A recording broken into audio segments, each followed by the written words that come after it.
And Michael Yoshikami, J.P. Morgan yesterday really was one of the turning points in the markets, coming out signaling rough first quarter, saying that $500 million increase for provisions for expected losses in energy, actually $600 million when you look at the mining and metals losses. Yeah. What did you think about that number?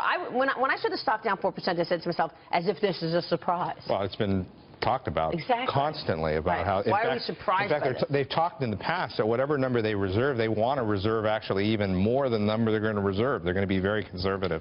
Right. So I think this is just market noise. You know, I think in the end the problem with oil is there's just way too much supply. The tankers are all full. If you go into Singapore, you fly into Singapore and you see all the tankers out in the middle of the bay. They're all storing the oil and they're full. So at this point, you just have too much supply. But you're pretty optimistic about the stock market. Isn't oil really coupled with the stock market right now? Do you need to see oil and equities decoupled before putting money to work in equities? You know, I don't think decoupling really is in the cards for most asset classes going forward. I think the correlation between asset groups is just so strong. The reason why I wouldn't say fairly optimistic. I would say I'm cautiously optimistic with the stock market is if you look at oil prices, I think they're in the bottom leg. You know, whatever that, there's 5 legs, right? They're in the bottom leg. It could go to 20. It could go to 22. I think it might go to 20 or 22. Wow, but that's a big move.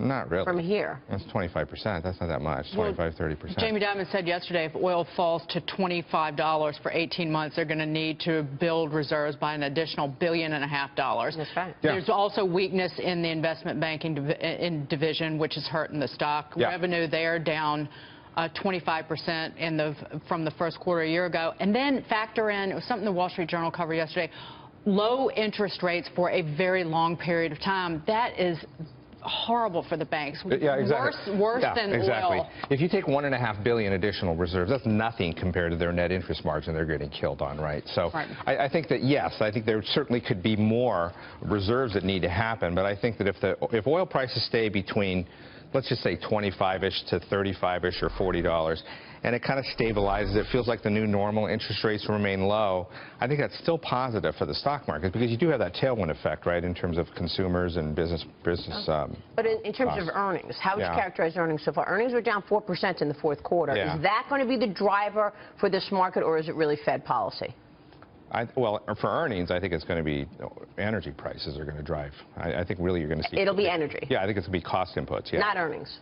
I'm driving the stock market. Driving the stock market, I think the Fed, well, it's not either or. I think the Fed, if the Fed continues on their low interest rate policy, and I think they're going to keep interest rates low, I'd be shocked if they went up more than 0.25% this year. I almost expect some sort of either verbal easing or some sort of quantitative easing to bring things back if the oil sector continues to be tough.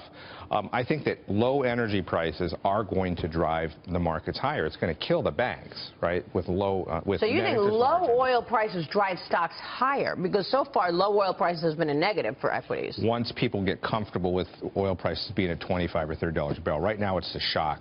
Look, oil went up to, what? I was giving a speech, and I said the market's up 300 points today. You know why? The oil surged to $30. I mean, that's the world we live in, right? Yeah, and just to reiterate, you know, a few days ago, you know, I lived in Saudi Arabia for a couple of years. I met with somebody pretty senior in the Saudi government and said, what is happening on this? And they said, and reiterated what we're hearing in public. We're not going to see a move from them anytime soon. So it was, and this is a person I've been close with for years. In other words, we know that they're not going to cut, but they did agree to a freeze.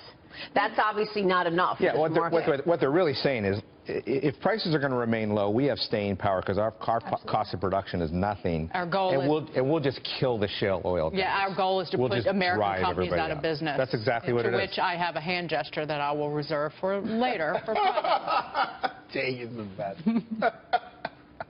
All right, we'll talk more about this. But you're investing. You want to be buying stocks is the point. You do want to be buying. That's where you are right here. All right, we'll talk more about that. I don't want to be buying banks. I don't necessarily want to be buying energy companies, but I do want to buy other types of stocks. What? Like what? Technology? We've got retail. Lowe's just reported, by the way. Healthcare. Yeah. Some of the consumer staple stocks. I mean, I know it sounds boring, but dividends are not a bad thing. All right, we'll take